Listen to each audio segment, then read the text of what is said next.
Hello everyone, welcome to Game Junk Prototype episode 77, recording on September 16th, 2021. My name is Frank. My name is Sean. And my name is Andrew.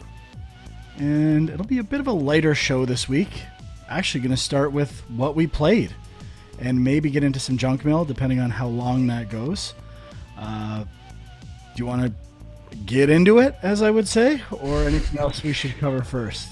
I just wanted to say I am loving your blue haze representation of your shirt. It was intentional. It was a calculated choice. I wanted to change my shirt, and I'm like, gotta be part of the blue haze. I picked a blue shirt. Blue Haze is back with a vengeance this week with Deathloop, so I mean we're definitely going to get into that. I guess it's worth saying Sean and I have played Deathloop a bit. Mm-hmm. Ton to say about it at this point. I feel like I'm not even at a point where I can give an opinion. I haven't learned the systems enough yet. So the Discord was having some discussion about it. It seemed like from the outside looking in that you got to get more than like 4 or 5 hours in to even really comprehend what's going on exactly. It seemed like a lot of people were struggling with it, just kind of keeping it all in their brain as to what was going on and all the mechanics and everything after a few hours. Sounds about right. That sounds like a fair assessment. Yeah, I mean, I've got some stuff to say. I don't know if any of it's going to be relevant in the long run, but it's interesting for sure. So is there anything else we need to cover? Should we mention that filmjunk.com is... Sure, we can going away if people listen to the podcast through the website and the posts on the website. Is it October 1st, Sean, the official date? Yep. So it'll still be on the current channels for free, YouTube and Apple Podcasts, Spotify, Stitcher. Is there other one, Sean? I don't even... Google, I don't know, there's a bunch I don't even know about that just take everybody's feed. But yeah, basically any podcast service you use, we should still be on there. But the filmjunk.com website is just going away. So there won't be that sort of main hub for Game Junk. So if you want to comment, although most people do this already, probably head to the YouTube episodes to throw a comment down. Or join the Discord. Or the Discord. Mm-hmm. Which is in the show notes on YouTube. Mm-hmm. Yeah, and I can also mention we have a Linktree /Game Junk, which will have all that, the Discord and all those links if you need them. So also, I guess the official Game Junk thank you to Sean for maintaining that website and handling all that stuff. He does not get enough praise. A lot of effort. I bust his chops incessantly, but he's a great man, and I thank him for that right now. I mean, it was a labor of love, Frank. You know, I enjoyed doing it, but it's time to shut her down and move on. All right, well, let's talk about what we played then. We should start with Deathloop, I think. It's the biggest release. Everyone's talking about it. It's a masterpiece. 10 out of 10. Game of the century. Those reviews came in pretty hot. I mean, we were talking just the week before, like, do we even know what this game is? And then, boom, everything changed. Like, this game is game of the year for a lot of people. Yeah, there was definitely, we talked about the vibe of the last thing we saw in the Sony showcase, and I was not that impressed. I thought the stealth gameplay actually looked pretty weak. And I've heard about this game so much, and I was like, I don't think I'm going to buy it day one. And then all the reviews came out saying it's amazing, so I, of course, bought it and played it. But, like I said, I'll buy anything if the reviews are good, pretty much, and if they're not so good, sometimes too. But I got maybe an hour, two. It came out at midnight on Monday, went to play it, was in kind of my second-ish run. Power went out, had to start over. I'm like, it was a huge power or electrical storm, so I'm like, I'm not even going to try to play this right now. The power's probably going to flicker off again. It is not worth it. Couldn't really play it again until yesterday. Gave it a little more time. And I think people were saying this on the Discord, I still don't know what it is I'm playing. I think the learning curve is pretty steep, and I know the reviews have said, it's about knowledge and information, which could be the case. I don't know if I'm loving that so far. Let me give an example. In terms of how these reviews set my expectations for this game. There's a part at the beginning of the game, I don't think this is a spoiler, where someone's telling you, you know the code to this door, right? It's like, you know the code. And so I'm like, it would be amazing if somehow I did know the code, or it was a moment where like, oh, I should have known that code and I didn't. And if they could have kind of convinced me as part of this loop that I do know the code. And then you kind of play around a bit and you really don't. There's no way you could have known the code. I feel like the game is kind of misleading you through the narrative, which is fine. I just like when my expectations are that high, I was, okay, this is going to blow my mind with this time loop stuff. And it really just plays out pretty conventionally. If anything, that might be a good thing for the game, because I think it's actually doing a better job than Returnal did of guiding you through the story. So when I die and things happen, it's kind of giving me this new checkpoint, almost story-based goal that I feel like is helping me advance through stuff, even though I think I would be lost if I didn't have that, like where to go next, and I would be overwhelmed by the game world. So I think it's actually starting to win me over on its approach to guiding me through the experience. I still think it's too early to tell whether I love the gameplay yet. All I've done really is, hack 2 things and pick up some weapons. I can't really judge. And when you're replaying that first section a few times, there's not a lot of variety. And actually, the spacing between the enemies is quite far. Like I found I was just walking around or running, sprinting from place to place at the beginning. So I don't feel I can judge the game fairly at this point. I want to give it the Blue Haze approval, say it's a 10 out of 10, but I'm not there yet. I know people say it's not a roguelike. I can't even evaluate if it's a roguelike yet or not. Like there's some things that feel like they are and some aren't. So I know this is kind of a cop-out review, but it's pretty good so far. I'd say if I had to say now, I don't think it's a 10 out of 10, but I probably felt the same way about Sekiro after the first 2 hours, and now it's one of my favorite games ever. Yeah, it's really tough. Like I've been enjoying it. It sounds like I'm maybe a little bit further than you. Like I've played basically the first time through, and then I've gone to like 2 or 3 areas. And so the way it works, well, I should say, so the time loop thing, I agree, is a bit misleading from what I've seen so far, but I almost feel like that's a good thing, because having played 12 minutes and seeing how frustrating it is to like do stuff over and over again, they have structured the game in a way that I think it is very linear. It just, you have the illusion of like, they give you a section, like you're in an area and you have a goal and you're kind of boxed into that area and you have to do something, and you can explore a bit, but you can't just go anywhere you want and do whatever you want right away. And then the other thing is the day, so you relive the same day over and over again, but the day is broken into like morning, afternoon, evening, night, or something like that. And so every time you move to a new area, it switches the time of day. But while you're in that area, you have as much time as you want to just move around and explore and do things.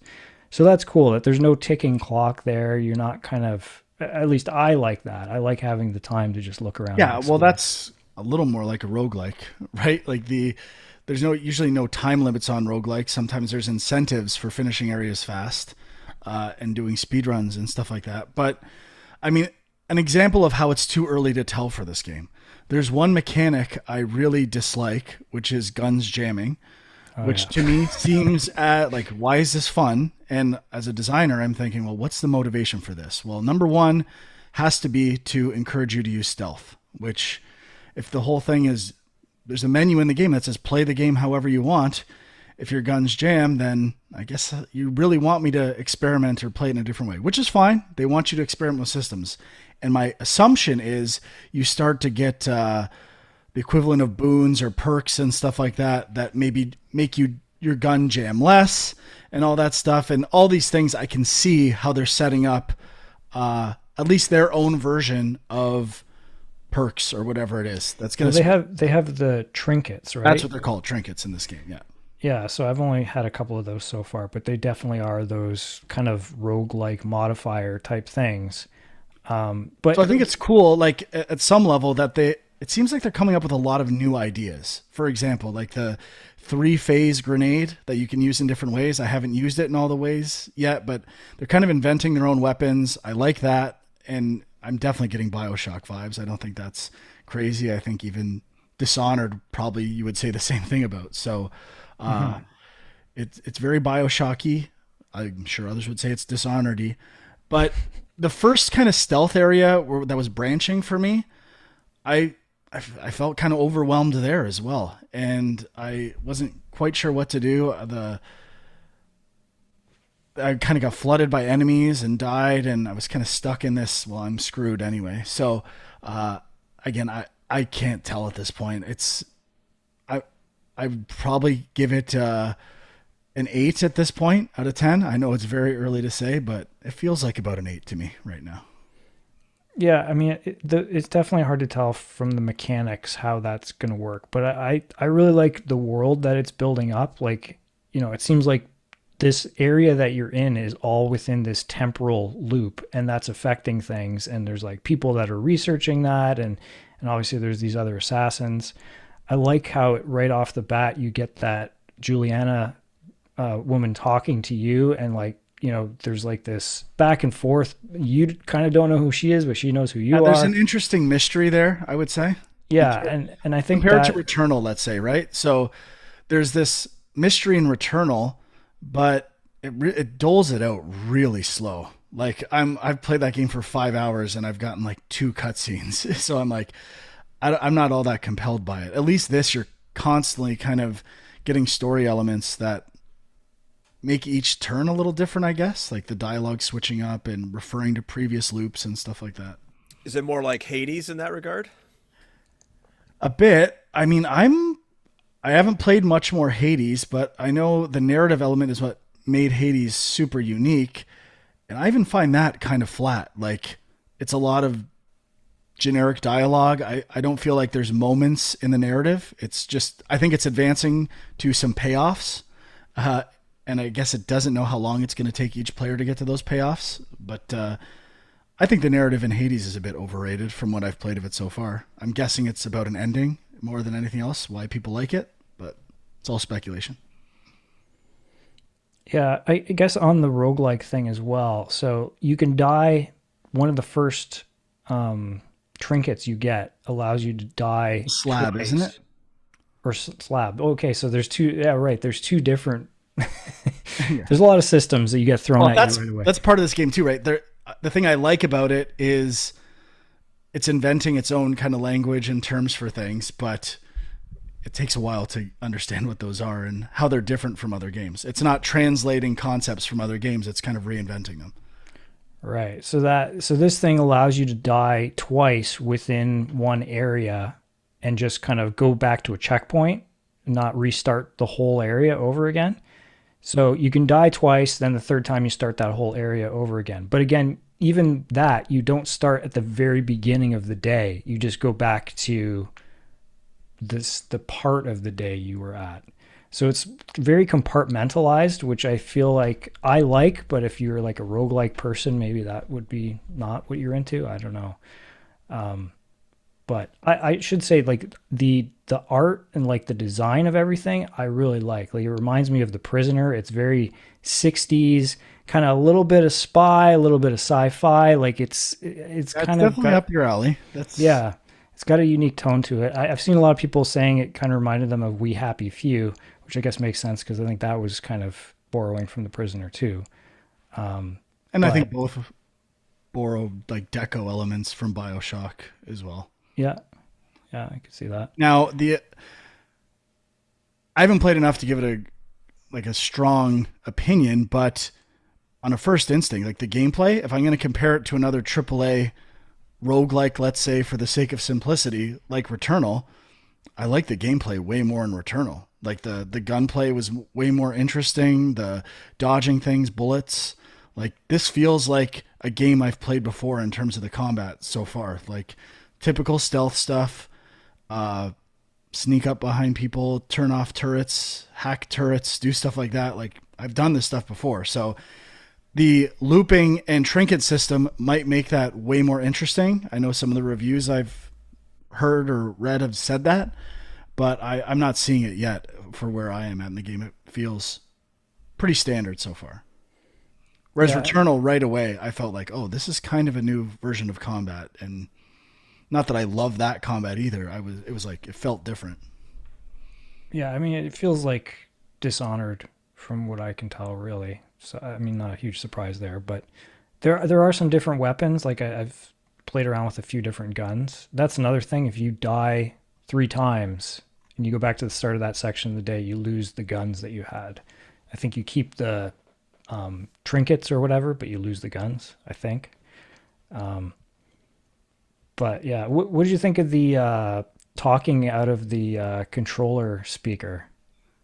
I'm going to go on record here. I love when games talk out of the controller. Yeah? I don't think it's done enough. I think using sound out of the speaker and controllers is very underutilized, and I love when games do it. I liked it a lot at first. The problem I had is that it's loud, and I don't think there's a volume on it. It's just on or off, as far as I could tell. I think if you go to the device settings, you can tweak that. I could be wrong. Oh, like within the system? Oh, that would make sense. Okay, maybe I should do that. But it was like blaring. I was like, yeah, I had my TV kind of low. I was probably listening to a podcast or something, who knows. And it was like the controller was so loud, and I'm reading the screen, and it was this weird kind of like, I don't know, split between perceiving what's going on. Like, this feels like it's right beside my head. This other stuff I'm reading, it was a weird way to experience the narrative. So I, of course, turned off whatever I was listening to and tried to get the full experience of the game. But I like it. I'm all in on controller sounds. Okay, nice. Yeah, I guess the one other quick thing. Could that be thing. Blue Haze influence? Could that be because there's a probably speaker on the PlayStation controllers? You never know. One other quick thing to mention is the whole break the loop versus protect the loop thing, which I mean, it's weird that they, like, you get that option right at the beginning of the game. And I think it says you have to choose this because you haven't played. You have to do the tutorial first. That's the idea of, like, you can go into other people's loop, and like the random element is Juliana, right? That character, you play as that character, and you're playing against an AI, and it's a bit like a Dark Souls type thing. I haven't had that happen yet. I haven't played as the other way. I don't know if I will, but I'll tell you one thing. I love the menu where you pick between the two. Like the two options.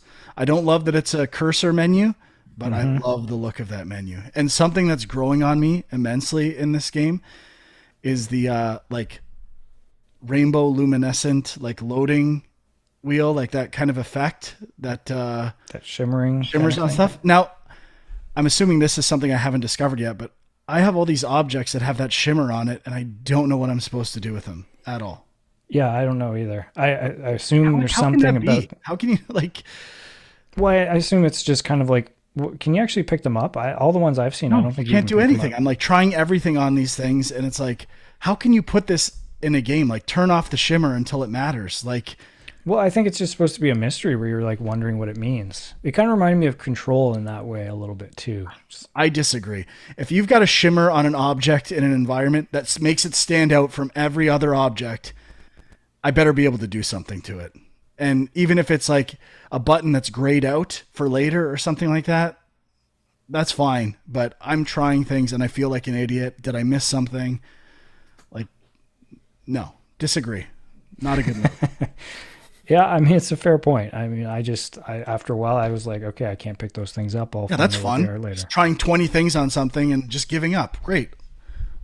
Love it. I mean, love doing that in games. Takes you 2 minutes to realize that none of the buttons do anything and move on, but that's okay. But hey, there's a big learning curve. It's always telling you new stuff. So I'm thinking, did I misread something? Am I forgetting something that I like skipped a text for already? I don't think it's a crazy statement to question yourself when you're playing this game. Like, did I miss something, or should I know what to do with these things? Sorry, that's on the game. Not taking it back. It's interesting. I listen to you guys talk and kind of like reading what went on in the Discord. I'm wondering if this game is like made for journalists who are forced to sit down and play this game in a shortened amount of time so they can get their review out, and they are forced to like absorb all the mechanics quickly and remember them all in a short amount of time, whereas like a regular person who sits down with this game a couple hours a week, it sounds like jumping back into this game after taking some time off will be very difficult. And I'm wondering if a lot of the reviews are because they have had the luxury of being able to master these mechanics that for the average gamer will be very difficult to master just because there's so many and so much like intermixing, and yeah, to keep it all in mind. I get that point, but I think my take on that would be that's a roguelike thing. I know this game might not be a roguelike, but I find that with all roguelikes, like what a run is. And when I go back to roguelike, like what does a run mean in this game? Like what am I supposed to do? Because even like thinking back to Rogue Legacy, right? You could unlock a double jump or a dash, and you're like even unlocking a new power is like playing it a completely different way. So in some ways, I feel like that's a problem with all roguelikes where you have to relearn how to play every time. And especially when runs change the way you play every time too. So, yeah, I could see that happening. And to me, it is like a dedication thing. I'm almost scared to go back to Hades because I'm like, I was good at that game, haven't played it for a while. And am I going to be shit at it again? So yeah, I have that same vibe. Yeah, but I'm hopefully going to play it some more. I just don't find Bethesda, Dishonored, their first-person shooters, I don't find the basic shooting and stealth that satisfying. It feels kind of empty. I know I've talked about feedback in Call of Duty and other shooters that feels really good. It doesn't feel that great to me compared to other first-person games that I've played, so... Yep, that's kind of a fair point, I think. But have you noticed the weird loading sounds coming from the PS5 when it loads? No. I've seen some articles about it. Mine was definitely making strange sounds to the point where when I first loaded the game, I thought, "Oh, did I leave like a disc in? Is it spinning up or something?" But I guess it's the drive. It does weird things. Maybe I did hear it. I thought maybe it was background noise to the game or something. He was in the haze. He was in the blue the haze. Don't hear things like that. Things that PlayStation's making bad sounds, doing bad things. No, that doesn't. To be fair, I've had to like twice in the last 2 days. It said my console shut down improperly, even though one time was because the power went out. That made sense. Today, no reason for it at all. Just couldn't start up the system. Things were going on. I know there was a system update. Update that allows for like fast addition of storage. Have there been any reports on this yet? Like, is it M2 or N2? I don't even know. Like the type of hard drive that goes right on the...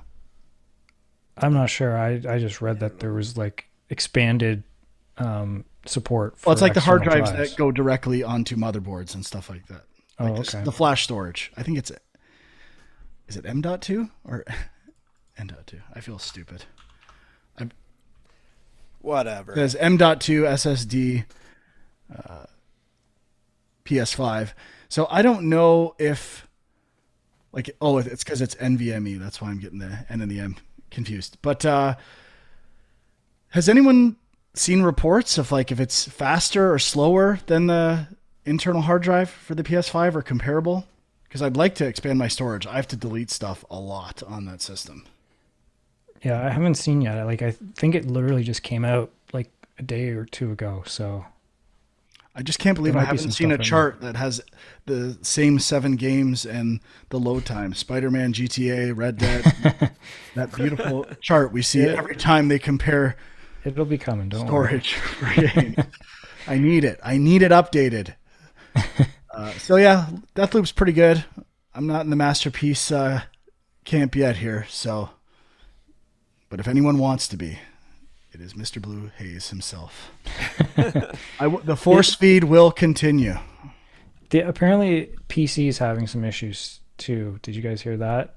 Like, no. Some people in Discord, I think, were mentioning it too. There was like stuttering issues, but I think they're saying now that it was some people are saying if you update your graphics drivers, that fixes it. But other people were saying that it was anti-piracy software that was part of the game that was slowing it down or something. I don't really know. Not heard about that at all. It is. I didn't realize it was PS5. I thought it was out for PS4 already, but it is PS5 and PC exclusive right now. Oh yeah, we like that. I don't even have to think about playing it on PS4 and auto popping the PS5. It honestly, it relieves so much stress for me to just be able to play that PS5 version. I loved it. Absolutely loved it. All right. Possibly stay tuned for more Deathloop talk in upcoming weeks. Huck, how about you? What have you played? Well, I played more of the Dicey Dungeons game, which I I'm also still loving. Based on your talk last time and basically being Slay the Spire, which I love, I fired up Dicey Dungeons right after the show, and I was really liking it a lot. So, I've kind of hit a wall with it though, to tell you the truth, because I've unlocked, I think, all 6 of the characters, maybe 5 of the 6, and for one character, the robot guy, which is I think the 4th character. So each character you get like 6 scenarios you have to beat essentially. And so for the robot, I was able to kind of beat 3 or 4 of them. But for every other character, I have not been able to beat the 2nd scenario. Even for the first one, or even for the first guy, the one that's supposed to be easy. Warrior, I've gotten to the end boss and then die multiple times, and I just cannot beat it. And just the fact that I've got to try the second one for the top one now. Just the fact that I'm on basically like the 2nd level and can't get past it is really frustrating. I mean, I put in like quite a few hours now. Like I think I've probably played another 6 hours since we talked last week, and I beat like one area. Okay, so I've only done the first scenarios for 3 characters, maybe 4. Okay. And my question is the second scenario, like it's kind of difficulty levels of scenario with character. Yeah. Is it random? Like they're obviously doing some like difficulty design. The fact that it's a second scenario, what changes? Is it just how many enemies they are, how they're placed? And is it the same every time you replay a scenario, or are there procedural elements? So the enemies are different. I don't know. So, and then each scenario has like a twist. So some are like enemies are like 10% stronger and have 10% more health is one of the scenarios you have to beat. Another scenario is like your character is cursed or blinded or something like that, which affects your dice roll every time. I can't remember any of the other scenarios, but they're kind of like takes on that. They're like just little adjustments. Okay, so there's a general probably randomness and procedural element to every scenario, and then the difficulties are inhibiting you in some way or putting an extra challenge in there somehow. Yes. Oh, one of the other ones, which is tricky, is that every time you level up, you lose 2 health points. So it's almost like advantageous to just kind of try to get as good weapons early and then rush to the end. Mm-hmm. But yeah, I don't know what it is. So like the weapons are random and the enemies are random, and no matter whatever RNG I get, I just have not been able to crack the code to get through. So I don't know if it's because I am fighting every battle except in the scenario where you are losing health each level, in which case I was rushing through. But it's very difficult, very, very difficult, and I almost think it's too difficult to get through, to tell the truth. I don't know if I haven't read any reviews about this game. I haven't watched anything. But that would be my one criticism, is that I think the game is incredibly designed, but the balance is just a little too difficult from my perspective. So I don't know. You'll have to let me know as you play more. So like the 4th character is the robot, which is my favorite character, and I got to like the 3rd or 4th of that character. I really like that character. Yeah, the robot's cool. And the other ones are not that great. I mean, they're fine. They're enjoyable, but not as fun as the robot. And you just love that stack. I do like that random sort of like whatever you would call it, just like the the pluses and the minuses, the pros cons you got to weigh as you're choosing your options. Well, there's like a stack of your dice rolls accumulate on a stack, and you can't stack overflow, I think is kind of the joke there. Sorry, yeah. Yeah, exactly. Yeah. So you have like a maximum of 9 total on your dice you can roll each time you kind of it's almost like a slot machine. Every time you pull the lever, you get a dice that adds to your total, and if you go over 9, you lose the ability to use any of your dice. And so you can so you're on your run, you can also increase that 9 to other numbers too, which is part of the run, which is pretty cool. Yeah. So I mean, I really love the game, which is what's really tearing me up, is that I love the game and I don't want to put it down, but the fact that I can't progress any further is really hindering my desire to keep playing. So I'm sad. I'm just sad. Well, put it out to the listeners. Maybe they'll have some pointers for you. Yeah, please leave some comments. Drop some wisdom in the Discord. I need it. I need it. Just on a related note to those games, Slay the Spire and Dicey Dungeons, have you guys played Monster Train? I have it installed. I have not played it yet, though. Okay, I haven't played it, but I've heard it constantly compared to Slay the Spire as well. So. Really? Mm-hmm. Yeah. It's supposed to be really good as well. So maybe I'll drop Dicey Dungeons, put it in the maybe I'll come back to this one day pile, and move on to Monster Train. All aboard the Monster Train. Might have to. Sounds like a film joke thing. Get that monster train. Yep. But I don't know. Have you guys played anything else? I have. Yeah, I have as well. Go ahead, Sean. Go for it. Well, I was going to talk The Artful Escape, which I've almost finished. I'm pretty close to the end now. And it's interesting because Huck was talking last week about concept albums as a video game. And I feel like this game kind of is that. Cool. But when I first started playing it, I played maybe an hour and a half or something, and I was absolutely loving it. Like, it starts off a little slow, and then once it picks up, I was like, this is amazing. And then now it's I think it's about a 4-hour game maybe, and I'm probably like 3.5 hours in, something like that. And now I'm like, okay, it's about time for this to end. Uh-oh. But, so what it is basically is you're this folk singer who suddenly gets recruited to play like an intergalactic concert. And you start going through all these crazy sci-fi dimensions. And I mean, ultimately it's a platformer, and it has a little bit, I wouldn't say rhythm, it's not a rhythm game, but there are sections where you have to do like a Simon type battle where you have to play notes in a certain order. But it's pretty forgiving, and the platforming is not very difficult either. So I've seen a lot of reviews kind of saying that, not a lot of gameplay here, which I kind of agree with, but I really love the visuals. Like, it's just it kind of reminded me of the psychedelic level from Psychonauts 2. Like, it's just so colorful and so trippy and weird.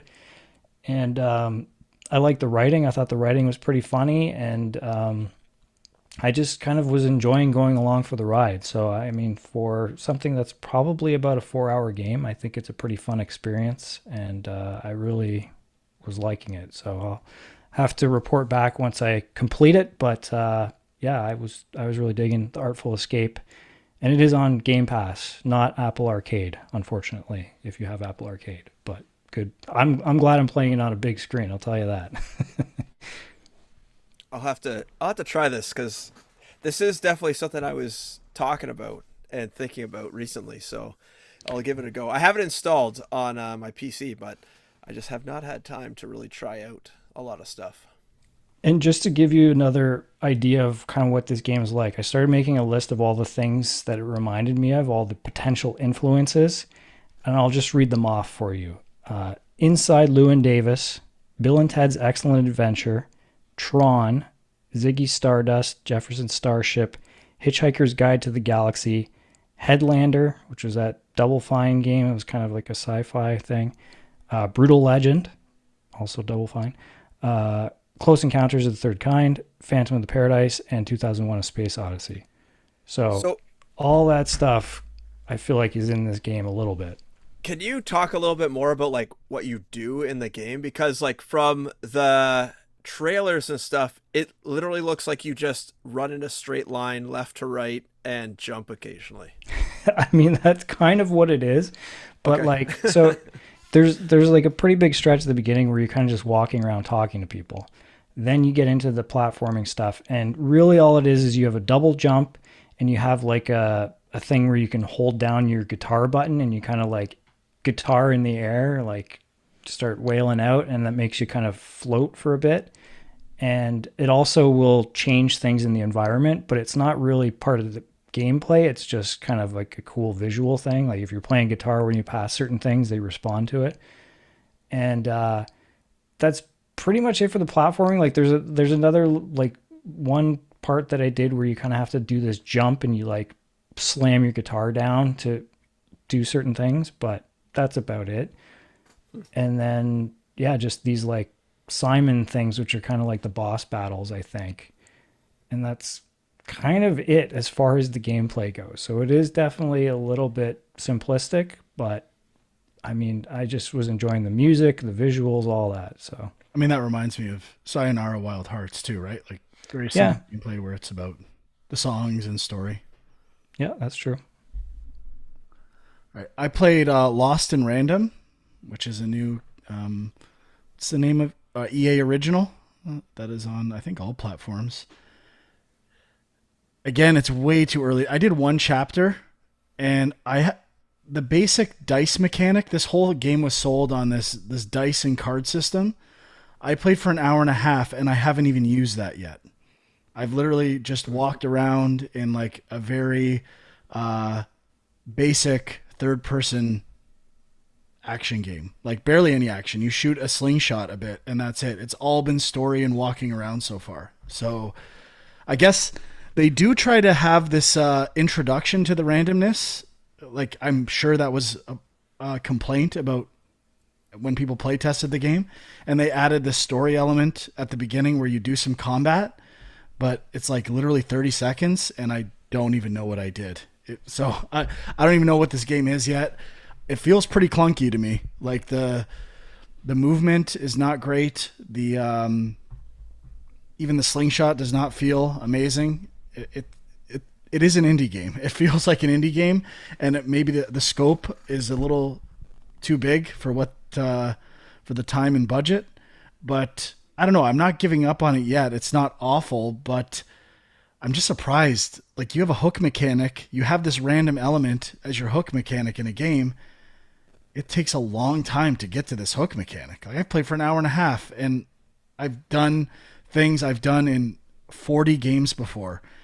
And I don't know how an indie game isn't trying to stand out early and show you what the game is. So I'm kind of surprised. It feels a bit like juicing, making this game longer. And I don't think that's a good strategy for indie games, personally. But the reviews seem to be like overwhelmingly positive, and I mean, maybe not overwhelmingly, but I think it was like over 80 on Metacritic, which is pretty solid. Wow, that's high.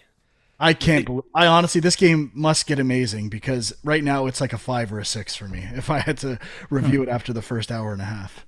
Do you think maybe journalists are just like desperate for anything to review, and they're like just happy that they have something new to play? I don't know if it's because it's an indie game, and no one like really.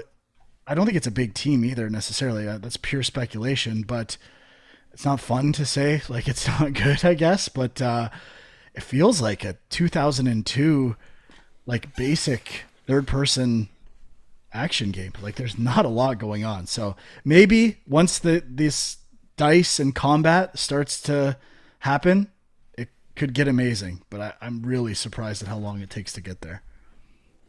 Yeah, it looks like currently 77%, 79%, 80%. So maybe dropped a little bit. But I don't know. There's a lot of indie games coming out over the next few months. So I feel like something like this is going to have a real hard time getting noticed. Well, there's lots of positive reviews, and I could see it. Like, I'm surprised there's no, like, the lowest reviews is 6 out of 10 or 60. So I don't know, I'm compelled to stay with it, but just I wish they had this first city or this first chapter should have been way shorter. Get me to the action. So if this was a PlayStation exclusive, would it I be would Game of the feel Year? the exact same way. Sure you would. I would play one other thing called Murder Mystery Machine, which is I played on Apple Arcade, but I believe it's on Steam and probably some other platforms, I think. But it is sort of like I think I may have talked about it before, but you play as a detective with a partner, and you start off in the same kind of like hub. So first off, it's an isometric detective game, and you are able to rotate the scene that you play in, and every sort of like area you go to is just like a tiny vignette kind of location. And there is two main mechanics in the game, or I guess three. There is the rotating of the scene you're in to find clues, and clues basically appear by having a little white dot above them, and the white dot only appears in certain orientations. And then the other thing is talking to people, and that will reveal other clues. And then there is this clue board UI thing, where basically every piece of evidence you get appears on this board, and they have connections between them. And part of the mechanic is to connect the pieces together. And then for each scenario or vignette, there's sort of a question you have to answer, with like sort of like who, what, where, when, why sort of thing. And Sounds like Oberdin. I'm looking at the board you're talking about too. It kind of feels a bit like Oberdin meets Carmen Sandiego. A little bit. It's a little different. Like I've played some other detectives games that have this sort of like board mechanic where you have to tie clues together. And this game is better than any of the other ones I've played that have this thing, mainly because it is, well, it is still as convoluted as those other games where like you don't really know what to connect all the time.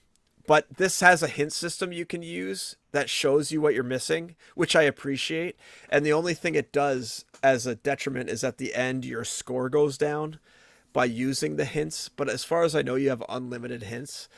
But so basically, as you connect things that are supposed to go together, you will unlock sort of like new dialogue options for the characters that are in the scene, which then unlock new things to find, which may or may not be required to kind of answer the final question.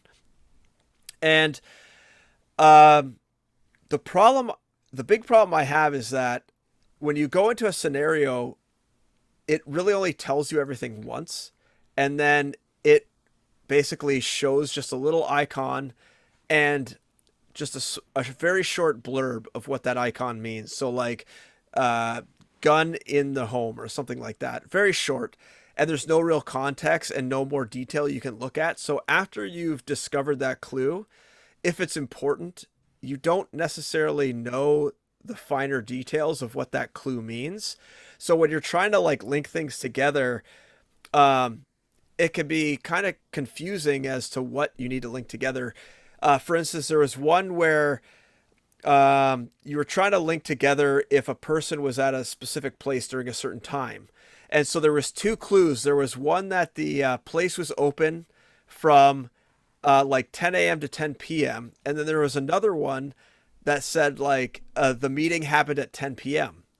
So then I was trying to link that the meeting happened at 10 p.m. with some person, and that wasn't it. That wasn't happening. But when I linked it that the place was open from 10 a.m. to 10 p.m. to that person, it worked. So for me, like the fact that I was still making the connection that the time was correct, like seemed to be enough that it should have worked in either scenario, but it was very specific as to which one you had to pick. And it reminds me of the proving you're in a time loop in 12 minutes. Yeah. Like, yeah, similar. Yeah, similar. And then there's other things where like a person may have like a thing like, oh, she was abused or something like that. And you think that's already like established, but then it wants you to like tie that she was abused to like some other thing that kind of already is linked into previous nodes. So like stuff like that, I wasn't thinking of to do it. But there are sort of like I'm in the third, I guess, case, and each case has, 4 to 6 sort of areas to go to and explore. Most of them are pretty small. I would say you can get through them in 10 to 15 minutes. But overall, I'm liking it, not loving it. There's still the problem with this case board and the clues. That is, it's just such a hard problem to solve. Like, how do you give enough information without giving away what you want people to do? But then, how do you handle the case when you don't give enough information and people are stuck? I think this probably handles it the best, but at the same time, it's not always fun to play. It feels more like a traditional adventure game where I'm just kind of like stumbling through and trying everything and like matching random things together to see what will combine. Like in what are those games you love, Dwight? Maniac Mansion and stuff like that, right? Like you're just kind of like combining random things to see what works. And I feel like this is kind of the same thing. Like I'm just kind of like linking random things together sometimes to see what opens a new dialogue. And that's not really the way you want to be playing these games, I don't think. So overall, pretty good detective game, but not great. And I don't know what exactly they could do. It seems like they're doing sort of like with the Apple Arcade thing. I think they are releasing new scenarios or cases as they come up. I don't know how many are released now, but I believe they just started with 1 and they've been adding them on, so they at least have 3. But it's pretty good. I'd probably give it like a 6 or a 7 out of 10 kind of score right now, or whatever we rate them at out of 5. What do we do out of 5 normally? I don't know. Something like that. We haven't reviewed a game in so long. Yeah, I don't know. whatever 6 out of 10 relates to in our scoring, that's what I'd give it. That's it. That's all I played. Cool. All right, that's it for me. For Sean, too? Yeah, that's it for me. Okay, let's do some quick junk mail. Hello, Game Junk PT. Frank compared the current age of video games to film history and said we had only just entered the age of the talkies. I thought more about this and compared remakes to remasters. For film, a new remaster is generally more preferable to a remake, whereas video games are the opposite of that. There's more interest in a remake of a beloved game as opposed to a remaster. Would you agree with this, and can you make any other interesting comparisons? I would liken the rise of indie gaming to the new Hollywood movement. Thanks for all the content, Lucas 3D. Yeah, I was thinking about, so his statement that remakes are preferable in the video game world compared to movies. And I don't know if that's always true. I was trying to think of remakes in video games that didn't work. And I know that there weren't some of the Mana games, didn't they get remakes that were like 3D or something and they didn't turn out very well or something like that? Yeah, and even the Final Fantasy, like they redid the pixel art for like mobile platforms and everyone hated it. So Right. there are, I don't know if that would could be considered a remake though. That would probably be still considered a remaster. Whereas like remake, I would consider like the new Dead Space that's coming up. And what was the game that just came out that was like a remake? Oh, like Final Fantasy 7. Like that is a remake. KOTOR or whatever it's supposed to be. I mean, the difference is with a film remaster, it's taking a print and making it look as good as it can, right? Like it's not, and how often, I mean, there's Gus Van Sant's Psycho, like that's kind of the closest film equivalent to a remake, I think, where it's shot for shot or the same game. I think people, fundamentally, I think the most important thing about a game is the design, and taking great games and taking that same design and updating it based on graphics is generally a good thing. Technology's better. It can look better. They were limited by technology at the time. Movies, I don't know, maybe a sci-fi movie that's old.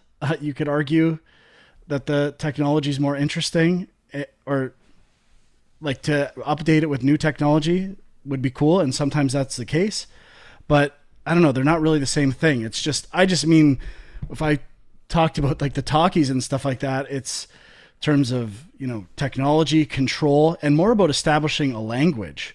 Like what buttons do what, how you control things, control ideas that transfer universally. And, where games were trying to define what button jump went on for a long time, now we kind of have expectations and what that is. So, and like thinking of something like GoldenEye, where the controls are very unintuitive. Now there's like, oh, now we have controllers that can translate that very easily and make sense with dual analog setup. So I think that's the difference. It's like the technology with some limiting factor, where ultimately film presentation technology hasn't changed, but game presentation technology, or how you interact with it, has changed. So I think we're kind of establishing standards and what people generally accept for design principles and controls. And I think it's more about that. And that's why, like, you're just updating graphics. It's kind of like the idea, I think people would be interested in a Toy Story remake, where it's like taking the exact same content and making it look as good as it can based on technology. It's more when you start changing exactly what a movie is, and and then in the Psycho example, it's like, why even do this? What's the point? I think it's an interesting experiment, but the Toy Story one's a weird in between, because it's not really a remaster, but it's not really a remake. Like, I think we were talking about basically the same movie, but you just update the models and the graphics and stuff, which, obviously you can't do that for live action movies, but you could say like colorizing a black and white movie maybe is like an equivalent or something. Yeah. But yeah, I mean, I think generally, like, yeah, remakes, it seems like they're more well received on the video game end of things, because people are like, yeah, you go back to these old video games and they're just like, they're hard to play. There's just so many things that are harder than they need to be. So if you update them with like modern controls and modern graphics, then obviously that's amazing. But I do think there are some where they've failed. So I don't think it's 100% across the board. All game remakes are beloved. Well, I think the remakes in general of PS1 games is going to be the hot thing to do, like Xbox, original Xbox, and PlayStation games, because those games, like Frank was saying, with like the language and just like even just the controllers, they just weren't there. We didn't know how to do 3D cameras yet. Yeah. Like, all those old games suck. If you go to play them, like, the original Resident Evil, like fixed camera up here and all that bullshit, like, no one likes to play those games. They're not fun. So I bet we'll see a lot of, I mean, how many times has RE1 been remade already? Tomb Raider, like the first Tomb Raider. Yeah. I mean, what makes it interesting as an old game is like this fixed jump distance and stuff like that. It was almost like a puzzle with jumping at times. But it's not fun to play necessarily. And the other huge obvious factor here is not everyone has old consoles. In theory, you can watch an old movie on anything that plays movies. With video games, you need the old systems and devices, which is like a really obvious reason for the differences. Mm-hmm. Yeah, that's true. Yeah. Okay.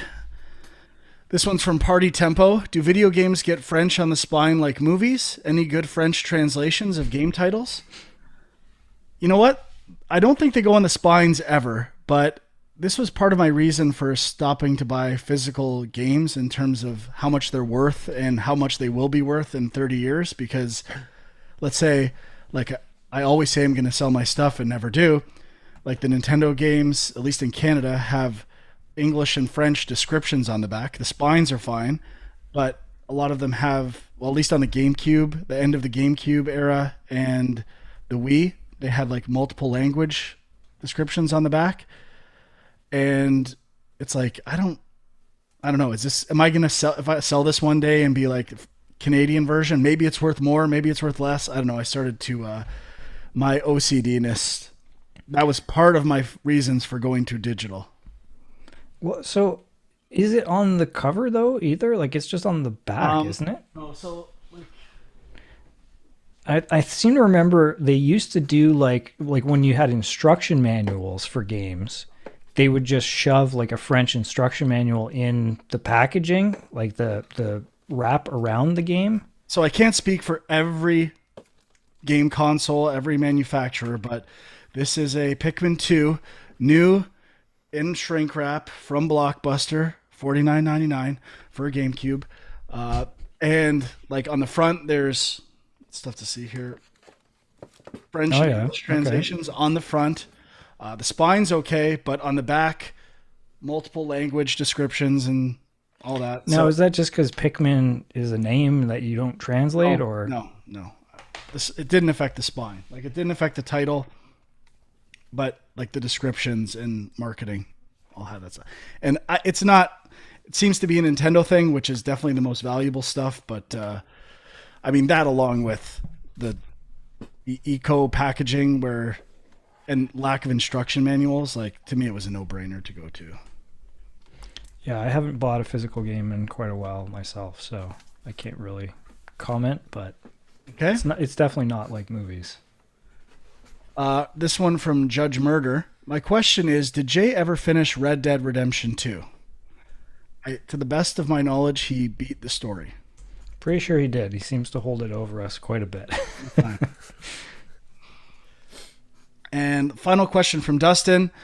This question is more for Huck as the resident PC gamer.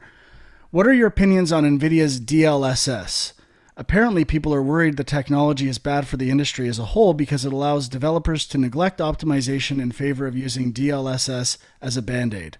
Cough, Cyberpunk. Thoughts? I love it. I think it's amazing. You could basically take a game that... I'll tell the people what it is, because even... Okay, right. So DLSS is deep learning super sampling. So basically they use, machine learning to process the images and then create a sharper, better looking, higher res photo from lower res source images. And they do this on the fly at runtime using, whatever their crazy magic behind the scenes is. So you can have a game that runs, let's say, at 1080p and be able to upscale it to 4K and have it look incredible without extra jagged lines. So you're not just, scaling up the image and then causing, this like jagged edge to happen around edges. You would get extra soft shadows and like better lighting and all this stuff that would just kind of emerge from this technology they're using. And the nice thing is that now your game doesn't have to run it doesn't have to render as if it's rendering at 4K. It only has to run at 1080p or maybe even 720p if it can pull that off. I don't know. So you get to run your game at a lower resolution, so you obviously get more compute time to do more stuff, but you still get that high quality image that you would like to see on a 4K TV. And also, because this technology is so awesome, your game actually will run faster because you can use that extra time to make it run faster. Now, the point of them being worried about optimization, I don't think that's a thing. Obviously, people will not necessarily have to optimize as much if they use this, but also I don't think it's widespread yet. I don't think this is on consoles or anything. It might be starting on the Series X. Does the Series X have it? I can't remember.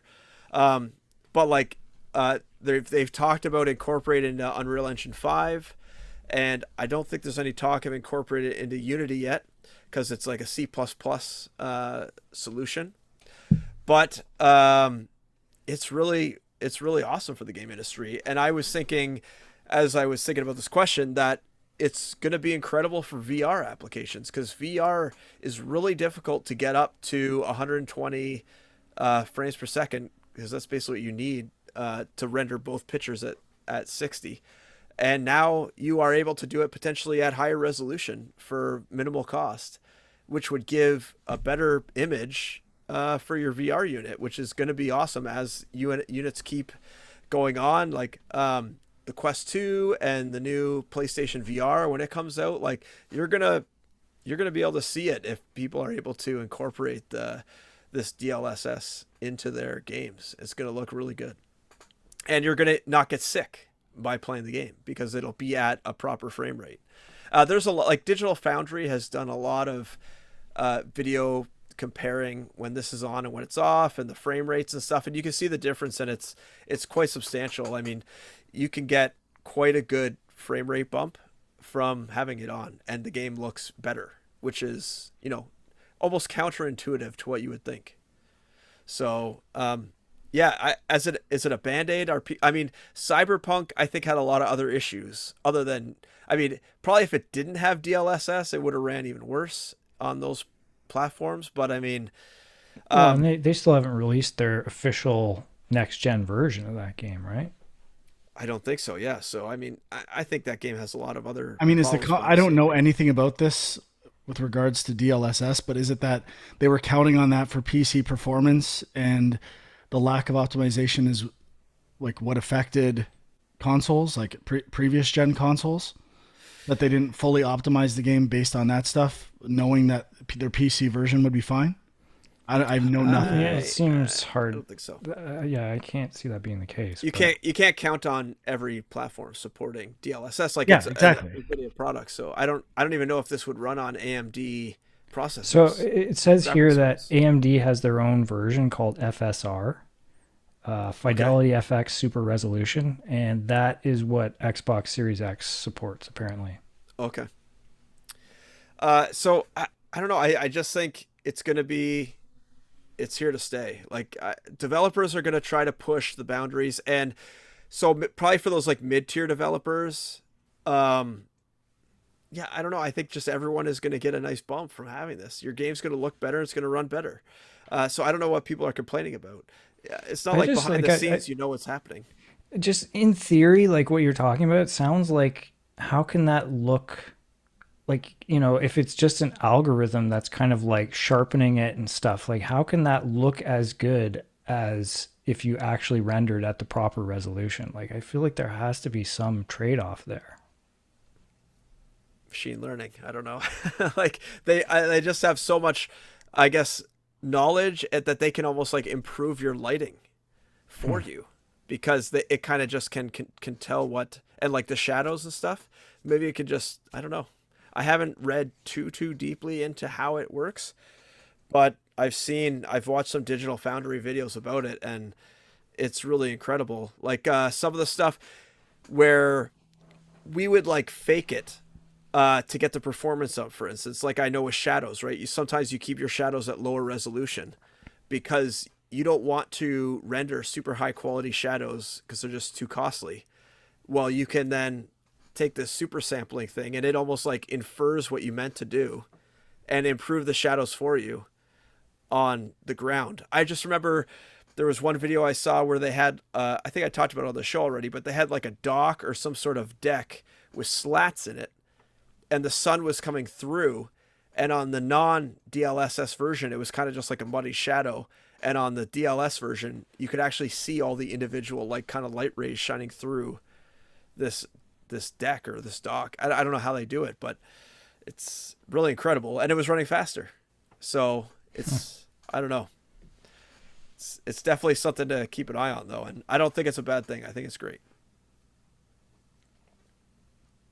That's cool. Okay, nice. Well, that's it for junk mail. Always keep them coming. Yeah, maybe just mention, because some of those came from Discord, which we now have a channel. Okay. So the email is gamejunkpodcast@gmail.com, and there's places on Discord for getting your junk mail in and questions. So don't be shy. The Discord is in the YouTube show notes as well. So get us your questions. There are weeks like this where there's nothing to talk about, and we have to answer your questions. So we have no choice. Please get them to us. All right, so that's it for this week. Who knows what next week will bring, but I don't know, maybe some more Deathloop talk. Is there a new game coming out this week, a big game? I don't think so. I think the week after is Diablo and Sable and a couple other things. But who knows? Wasn't there a game that came out that we were all going to be gaming and no one played it just last week? It's probably already happened. I didn't pick up WarioWare, even though I said I was going to pick that up. I've gamed everything I said I would game and more. I gamed a lot of the junk. Check out Dwy Guy on Film Junk on Twitter. Andrew at Mindgrid Commute, and Equilibrium Sys. And we'll see you next time. Bye-bye.